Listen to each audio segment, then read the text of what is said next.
if you proxy them near your opponent, then they have to deal with the locust, because if they walk away from the locust, then they are in your fucking base killing your dudes. That's a problem. Now, 18 locust is a nexus killing amount of locust. So, hello everybody, my name is Riquiz, and as you know, I like to make Swarmhost. So for today, I have a nice Swarmhost build on pillars that utilizes a very juicy proxy hatch strategy. Let's jump right into it. Yeah, there we go. As you can see, I probably did a 15 hatch here, because with this strategy, you really want to have your natural base, because you want to wall off later versus zealot attacks, adept attacks, etc, etc. Other than that, we just drone up to 21. Then when the hatch pops, we get an overlord, another pair of lings, and 2 queens. Soon we'll start another pair of lings, so we want 4 zerglings. But we want the zerglings to clear out the third base. This is not because we want to take the third base, but because the probe has to think that we're taking this third base, right? Other than that, we're getting speed at our regular time, but we're keeping in gas. We start a double queen, we get this third base, psych, we don't. Instead, we're sending this drone all the way to a base close to their main, and we're gonna make a proxy hatch over here. Okay, why over here? Well, at first, here's the main base of the Protoss. If you have Swarmhost over here, this is a juicy target. Second, if we can get this area to become our area, if you look at the minimap, we can suddenly hit their natural and their main from this spot. We can stand here and we can just decide, like, is there army over here? We attack over here. Is there army in the main? Then we can hit the natural. Now, going back a little bit, when our queens pop, we get a lair in the main, and we start a second queen in the natural. Now, when we shoo away this probe, we pull the links back because we want to be safe from adepts. When we have more than 16 drones, or about 16 drones in our natural, we're going to start 2 gases and an infestation pit in the wall. This is important, because this is actually a critical moment, right? Like 330, 340, this is basically the moment where we ask ourselves, is there a Stargate? Yes or no? If there is a Stargate and you know, for example, it's built right inside of your vision, and you know it's an Oracle first, you need a Spore Crawler right away. Over here, we're doing the Polish Gambit, I think it's called. We're putting our 3 queens into the nat. Is it a Void Ray first? We move out our queens right the fuck away. They need to get across the map ASAP.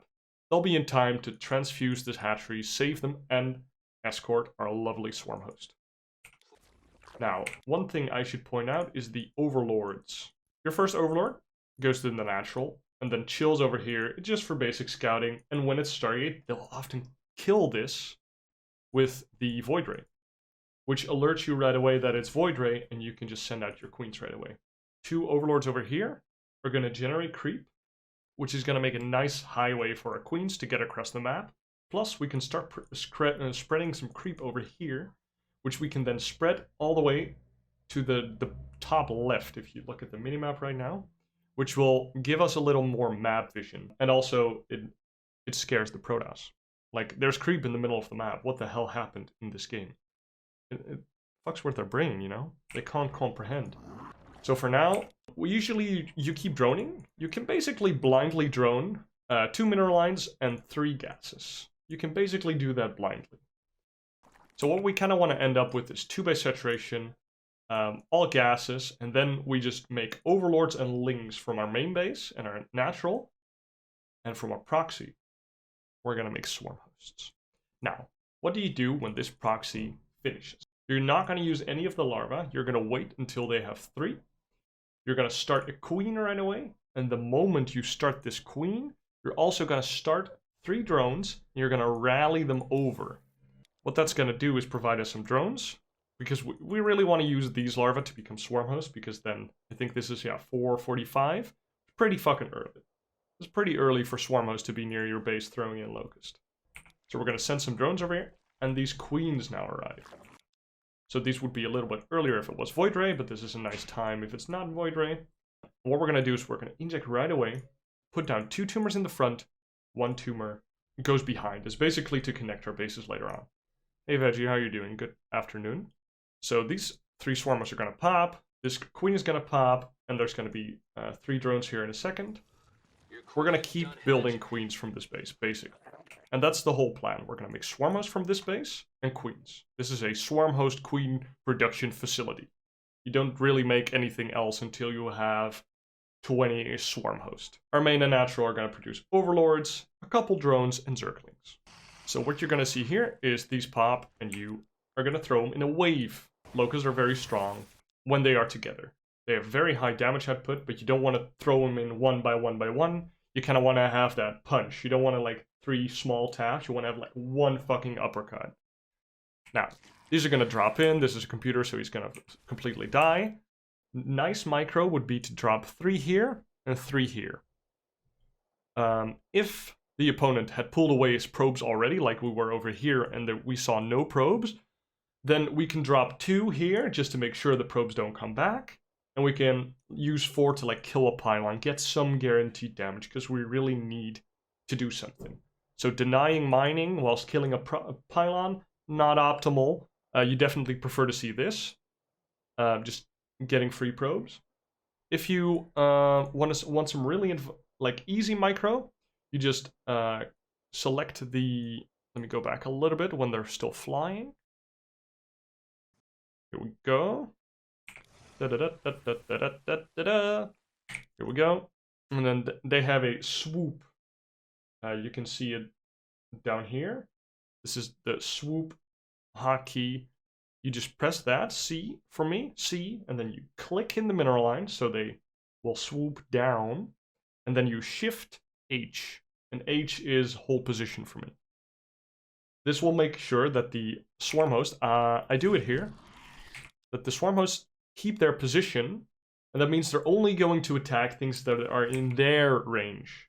Now, if they were not on hold position here, they would start to attack the Stalker and the Adepts because they are being attacked by them.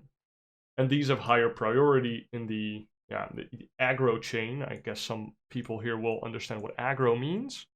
But since they are in hold position, they are not allowed to move because me, the commander, told them not to. Now they're like, well, I can't move, might as well attack stuff that's near me, and that's usually the probes. Now, the drones arrive, they are a little late, but as I mentioned before, they're going to become 2 spines in a spore. If it is, I would say standard play. If it is like a void ray and an oracle into units, then it is very nice to have a spore and 2 spines. If, for example, you suspect he's going to make multiple void rays, I would switch this up and make 1 spine, 2 spores. So nice, we just got our first locust wave off. Now we have a decision to make. Do we keep the locust or the Swarmhost at our proxy? This is what I would call the solid option. Like, this just makes the threat really big when the second wave of Swarmhosts pop. Now what do you do if he attacks? You and your spines are almost done. Like, you don't want to throw all the locust waves, right? Like, I think that's pretty intuitive with Swarmhost, but if he attacks with like 5 stalkers, like 2 adepts and an immortal or something, you just fall back with the queens, you pull your links to the front, and then you throw like 4 Swarmhost worth of locust in front. Especially on this map, you just want to get this position. You want to get this high ground, use this ramp, have some creep here, have 2 spines there. And it's really hard for Protoss to push up, actually. And then suddenly you're threatening so much shit. It's actually very, very scary for the Protoss.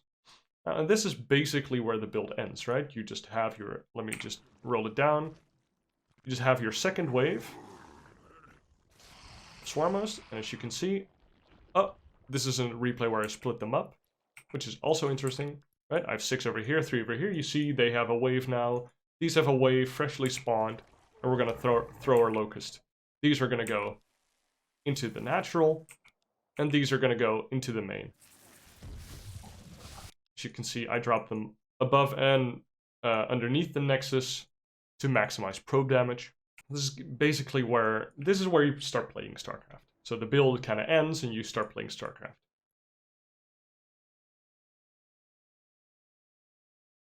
So we start with a 16 hatch, 18 gas, 17 pool, very standard. When the pool's done, you get a pair of Zerglings, 2 queens, and an Overlord. So Overlord at 26. When we have 100 gas, we get speed. When the Ling is done, you get another pair of Lings. I usually get it a little earlier. Just get the... You want to have 4 Lings at a good time. Now, when the queens are done, you start a lair, another queen, and a proxy hatch. These all kind of happen at the same time. Be sure not to forget the proxy hatch or the lair, because then everything just kind of falls out of whack and bad things happen. Now, at 335, you build a blind spore crawler if you don't know if there's a Stargate at all, or which unit is being built from the Stargate. When the lair is done, you walk the queens across the map, because then you can drop the creep. You do this a little bit earlier if you see Void Rays. You drop a creep tumor in the middle of the map, and at the proxy. And then when the natural is saturated, so this is shortly after your lair is done usually, you got 2 gases and an infestation pit in the wall. Then when the proxy is done, you start a queen over there and you build 3 drones at the main and natural and you rally them over to the proxy. And that proxy is going to have continuous queen production. Now, when you have 3 larvae at that proxy and the infestation pit is usually already done, you build 3 Swarmhost. This is usually at 445 of 42 drones. This is your benchmark. This is what you're going for. If you can hit this, you're doing it right. When the queens arrive, you get 3 tumors and an inject. We covered that. Then when the 3 Swarmhosts are done, you do the Locust Wave into the main, very important. And then when the drones arrive, you make static defenses. And then when the larva pops on the proxy hatch, you make another wave of Swarmhosts, and then you kind of, ideally you want to snipe on something. You want a Nexus snipe. We're going to talk a little bit about how are we going to respond with our build when the Protoss does different stuff. We're going to go hatch first. Hatch cast pool. When the pool's done, we get a queen, 1-time link, double inject. We're going to chase away the probe, because we don't want him to see our lair. We don't want him to see that we're still mining gas, etc., etc. Our first Overlord is going to scout the natural for tech, and our second Overlord is going to be sent to the proxy location. Now, this is the minimap of Pillars of Gold. And so the first Overlord is going to go just going to go across. You can send it a little left to scout for proxy, and then continue the path. It doesn't really matter. So it's going to end up over there. The second path, I like to send it across my natural, because then you can really check for cannon rushes. And then you send it towards the proxy. You can either stop it over here, which is the place you're going to put a creep tumor down. This is basically the spot that I put my Overlord if I expect my opponent to play Phoenix, because Phoenix are very effing annoying. And then it's hard to protect this Overlord, but usually you'll just send it across, put it in front, and then you'll have 1 tumor jump less to do towards this ramp. Because if you put the tumors down next to the hatchery, or like 1 screen over where the Overlord is pooping creep, that's obviously a lot of distance gained. So we're going to put tumors down there and the other hatchery when they finally arrive. At 100 gas, we get link speed. Then we get our second pair of links and we send out a drone to the third base. Now here we probably need to clear our third base. Usually there's a probie, and sometimes they make a pylon. Well, you can clear all of that with 4 Zerglings and a drone, and then when the probe is gone and the pylon is dead, you can send the drone across the map like this. You just go to the proxy location. Now, when the queens are done, so you're making 2 queens after the pool's finished, you're going to start a lair, and you're going to make a queen at the natural, at your second base. The build is basically almost done, but now we're going to do some scouting. Is the Protoss playing Stargate? As you can see, there's a lot of paths to take. Well, if you don't know, or you don't know which unit is going to be built, it's a 335 Spore Crawler in the main. See, it's at the main, there's a little 1 there. Oh my god, this Spore Crawler is way out of position. Is it Oracle? Then we're going to do the same, but we're going to keep our queens at the natural, as I showed in the replay, and we're going to drone up our 2 bases, right? If it's Void Ray, we're going to send our queens to the proxy earlier, which is basically right away, and drone up our bases. When it's Phoenix, we're going to drone up both of our bases, and we need spores in both bases. A little later than with an Oracle, because one Phoenix is not going to come. And then if he's doing anything else, he's just having a gateway count, getting Twilight Console, Robo. You don't need any spores. You send drones to the Proxy ASAP because you need those spine crawlers a little earlier than usual. And you throw down a Roach Warren. And then you really have to play StarCraft here. Like, when do you drone is kind of up to the game. I haven't played enough games where people do something else than Stargate, because Stargate is just really meta right now. But you'll figure it out. You just have to watch the minimap a lot. Speaking of which, this is the minimap of pillars. And I've drawn here the creep that you'll probably have around, I would say this is the 5-minute mark. So you're going to have your 2 bases, creep out front a little bit. You're going to have 2 overlords put out front as a little creep highway. There's going to be a 1 tumor over here in the middle, which is going to go out here. And then they're going to walk towards your proxy, put down more tumors. You want to have 2 tumors here in the front, because 2 tumors push creep a lot faster than 1. Now, this is when the lair's done, right? You send out the queens in this path, which is just a nice path. When the natural is saturated, that's minerals, by the way, you build 2 gases. Oh, look at the graphics. 2 gases, and you build an infestation pit in the front, in the wall. When the proxy hatch finishes, you make 1 queen over here. Oh, look at the graphics. But you start 1 queen at this hatchery base, and you're going to rally 3 drones towards this proxy hatch, and you're going to build a spore crawler and 2 spine crawlers. Then, when the 3 larvae are there, you're going to make 3 swarm hosts at 445. These are the cheese hosts. Like, this is kind of the cheesy part of the build. If your opponent just doesn't know or doesn't expect it, you kind of win there. When these 3 swarm hosts are done, you're going to position them near the main, which is over here. They are the yellow dots. This is a beautiful drawing, I know. And you're going to swoop the locust into the main like I showed in the replay. And now you have the choice that I explained in the replay. Either you keep them here for a second wave, you can move to the natural for the second wave, or you can move all the way around for the second wave, which is a nice meme, but probably not the best option. Now, this build also works on Oxide, a little bit worse, but it can work because you can still take a base near their main and still hit from 1 position, both the natural and the main, which is basically the criteria for this type of build. Swarm hosts are effing good when there is a base or a spot where you can put your swarm host that is hard to reach by ground, that can hit both the natural and the main. That's where swarm hosts are awesome. They're strong, it's super annoying to deal with. Think about old maps like Zen, or how is it called? World of Sleepers. Those have 2 annoying ass spots between where you can hit the natural and the main, and they have to go all the way around to come out of their base and hit you, which just gives you so much time and leverage.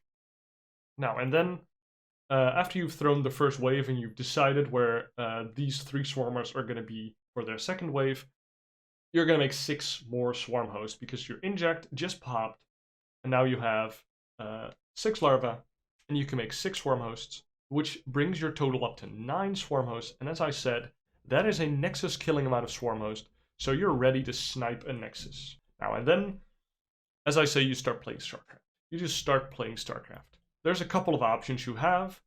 You need more queens from all of your bases, so also from your main or your natural. This is usually the case when you're playing against Phoenix or Void Ray.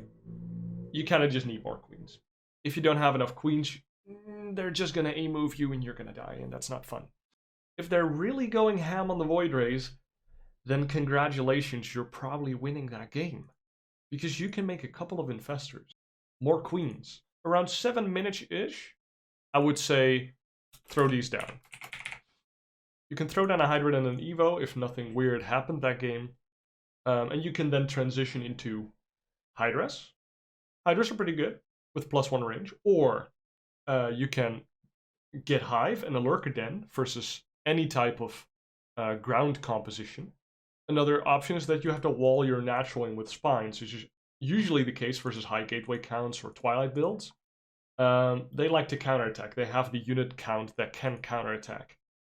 So if you wall in your main with like 2-3 spines, suddenly you're golden. Because the one weakness that Swarmhosts really have is that they're terrible when they're just defensive. When they're defensive, you throw out a wave. Oh, sorry about that.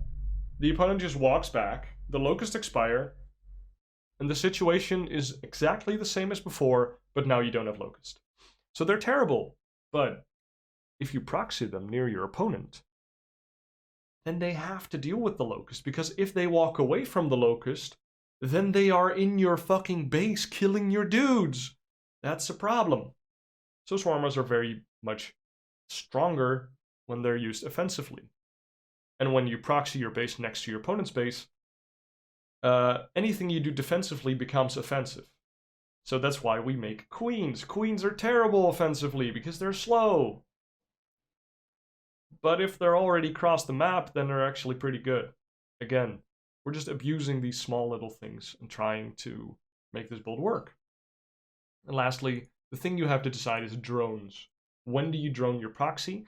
I like to do it as follows. I make lings and swarmhosts for my bases until I have about 20-ish swarmhosts.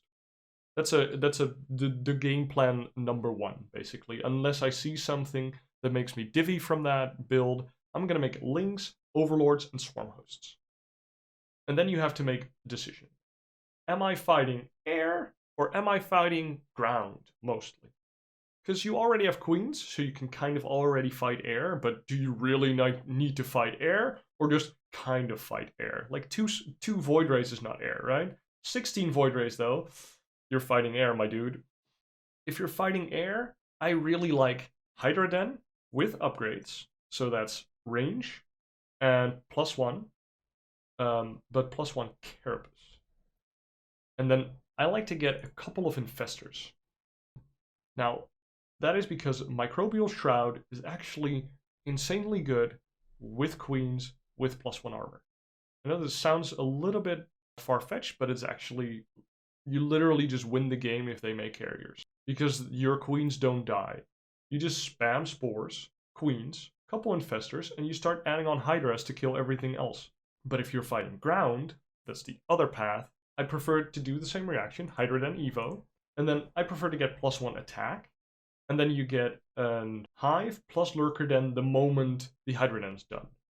So you don't get any Hydra upgrades, you just go full Brood War. You don't care about the Hydras, you just want the Lurkers. Because Lurker Queen is also a very good composition. Because Lurkers have pretty high HP. They have armor already, and you can just transfuse them for days. And if you are in range of a Lurker for like more than 2 seconds, you're probably in trouble. That's the build. I hope you guys enjoyed it. I hope you guys will play it on the ladder and own some Protosses. And I hope to see you all in the next video. Cheers.